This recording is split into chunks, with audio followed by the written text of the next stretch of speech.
I think what he needs to do is to managing what we call managing the outcomes, because unlike the previous regime, his predecessor, General Muhammadu Buhari, came with a lot of goodwill.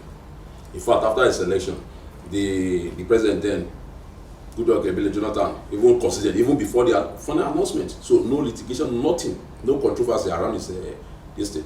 And despite that, he was unable to manage our diversity. Nigeria is more divided now than we were 10 years ago. So the first thing for Bola Ahmed Tinubu is to look at the country, look at our diversity and its ability to put all the parts of the country together. Because you need the goodwill of people. He has promised to take some drastic action, like taking off the subsidy. You can't do that without the support of all the people. So the first thing is for him to, in fact, is to assure the people that, look, as a father, let's build this country together. I think there's need for him to come up with Nigerian ethos, just like we have in America. Obviously, for an average American, they are drowning. The last one will be God bless America. There's need to change in perception, how people perceive this country. Let's look at it as our own, and let's begin to the idea of thinking that Nigeria is very difficult to make it work. It needs to bring everybody together.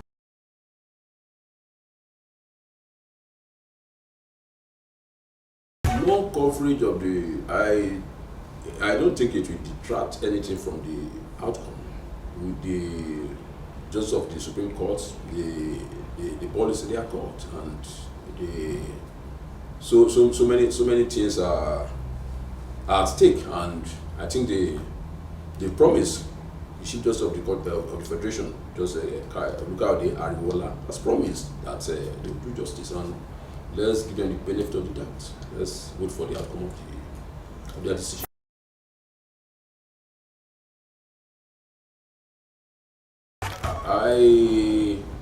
I think is what I've looked through this document, 80-page document. I think the number one there priorities about securing the country, because you can hardly achieve anything meaningful or tangible without first taking the issue of security seriously. He must look at it from the point of view. There's need for us to start looking at it, not from the idea of just sending an Hercules aircraft crushing and all this. Look, what are the primary factors? What are the triggers? Why do we have insecurity everywhere? Let's look at the unemployment, underemployment. We have an army of youths after their education, so they hardly find any job, and the government at the regional level are not even helping matters. Lack of enabling environment for them those who want to work on their own, those who are creative. You can hardly see state government talking about youth development. Some years back, a lot of people, they make a lot of money through sporting activities and all those. You hardly see all those. We have a principal corps, so many sporting activities. Those who are good in sports, they find their level there, they move from there to overseas and take up their career and all those things. I think AA must be able to rally around, even at the regional level, the state level, or the state government and all those things, and it must be father to all. And I think that is the best place to take it is to take a second look at our own diversity. It's a very good, if it's well managed, to be to our advantage.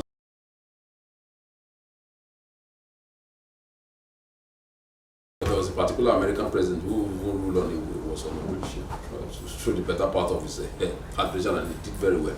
Look, what matters most is your first.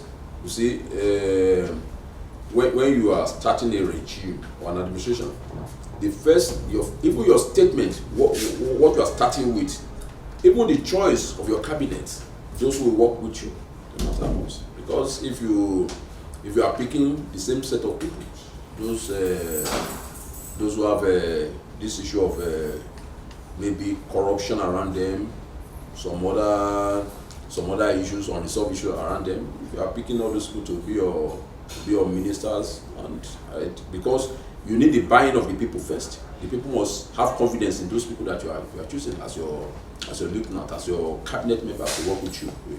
He is there as the president and commander in chief.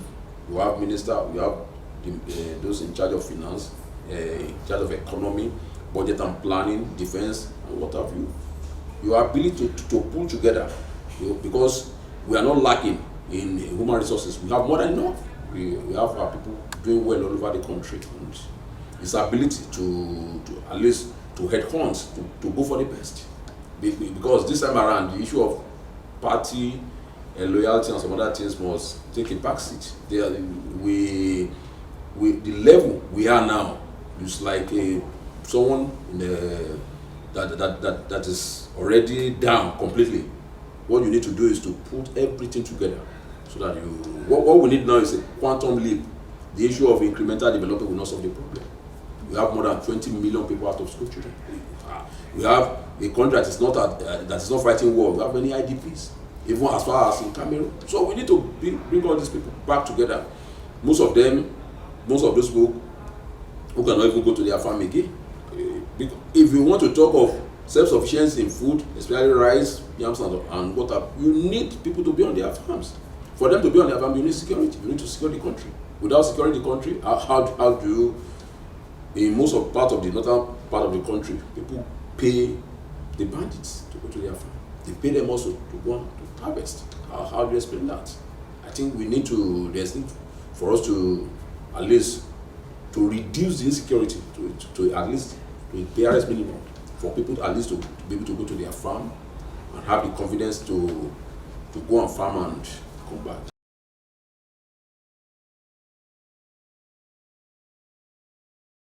At it from the point of view of this is a private concern.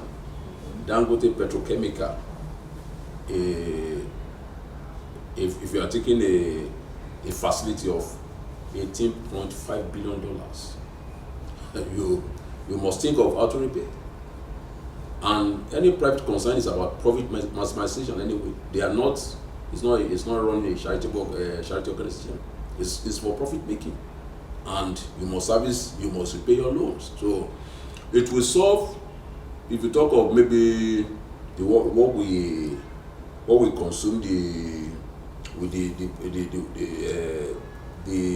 what we need for at least the local consumption, maybe it will solve part of the problem. But I think the new government should focus on how to the Warri refinery, that of Port Harcourt and that of Kaduna at least should be working.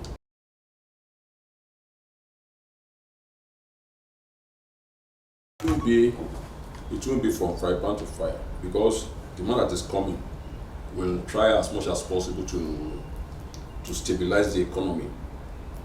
Given his background as someone that has knowledge of economics, and given the achievement that has been credited with in Lagos, I think there will be a shift from what we have seen from a Buhari regime, because the Buhari regime generally, if you look at even nearly all the ministers, all those who started with him are ending with him. And you see, that is not all over the world. There's no key performance index for the ministers to perform. You see one of his ministers who even firing himself for a team that you are having a ministry that is unquestioned. If you are, and if you have a government that is more or less not alive to its responsibility, I think the Bola Ahmed Tinubu administration will be quite different. And given the fact that a lot of controversy surrounding his emergence, he will want to at least do something to send a signal that he is ready to put the country on a sound footing.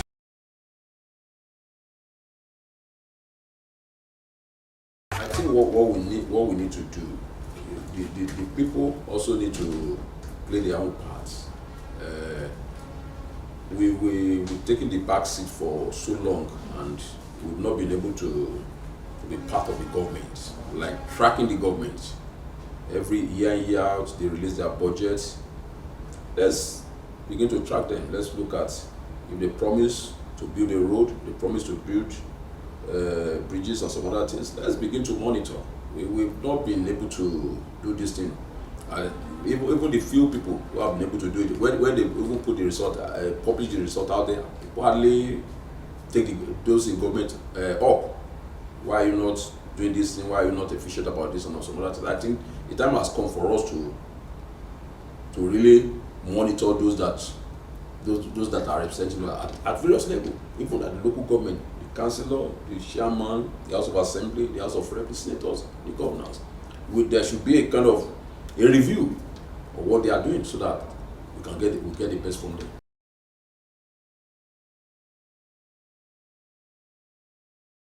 My advice is that we should give the new administration a kind of a support, because Nigeria is our country. We have no other country and if you look at what is going on all over the world, there's more or less economic crisis everywhere, and the earlier we put ourselves together and work to make the country work, the better for us. So we need to give the new administration support. Those who are qualified to pay tax to pay their tax and all those things. And even the state should reciprocate our own gesture by at least working up to the at the optimum level to ensure that the taxpayer money are judiciously spent for the overall interest of the people.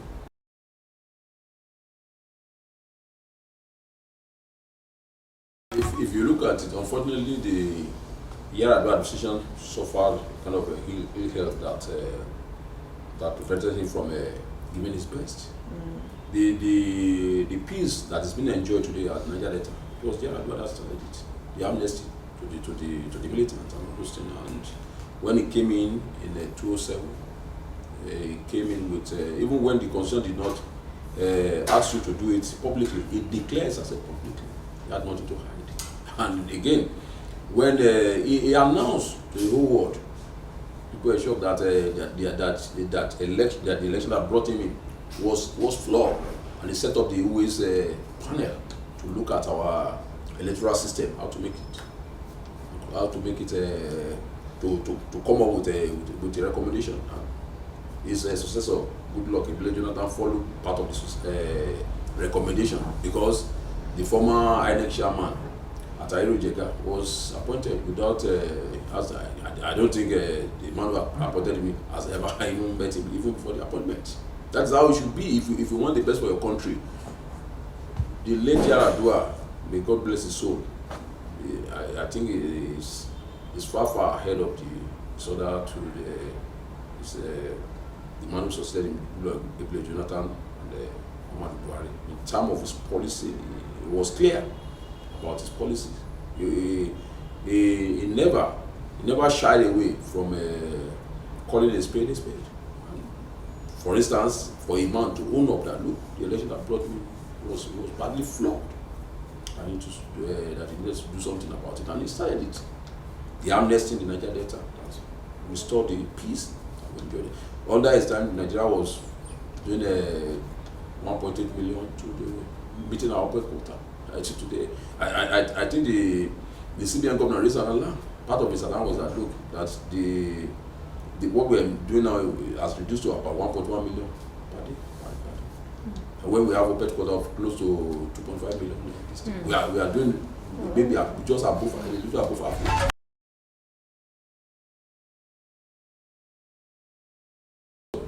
Because it took him almost 6 months for him to assemble his ministers and special advisor, those who work with him. That's number one. Again, you widely differentiate between the fiscal and monetary policy. The Ministry of Finance, they've not been able to achieve much in terms of fiscal policy. And if you look at the monetary policy, the CBN governor largely has contributed to the economic crisis, to the inflation. Because when in a situation where you have a multiple exchange rate, the official rate is about 400 and something, it's 460 now, and you have it about 760. Look at the parity. You are just creating an avenue for some people to make to be a millionaire overnight. If you are able to bridge the gap, that there won't be something like if the gap is closed, it will discourage a lot of all these speculators, those who trade in Naira depreciation and all those things. To discourage. But by the time you have a wide gulf from 460 to 760, it's like, so the multiple exchange rates and we incoherent about our monetary policy. Look at the Naira design. Where are the new Naira? When you talk of a country without a national ethos, without a national philosophy, without there's no patriotism zeal. See, you don't an American president said, don't think about what your country can do for you, but think of what you can do for your country. Where is the patriotism in the young man? He escaped, it's the UK, and you are saying something that will make your people ineligible to come there. That is, if you look at it, I think recounted when he seen the level of reaction following his interview. I don't know if you are criticizing those going to UK. For instance, if a married woman, if you are going for further studies and there's a space for your husband, maybe or one kid, what's wrong with that? What is wrong with that? And I don't know that. I think it's part of what we need to do. The reorientation, the National Orientation Agency, they have a lot of work cut out for them. We need to have this. What's our philosophy? What's our national ethos? What of irreducible minimum standard that nobody must go below this? I think we need to set all this standard so that the country all of us can be on the same page.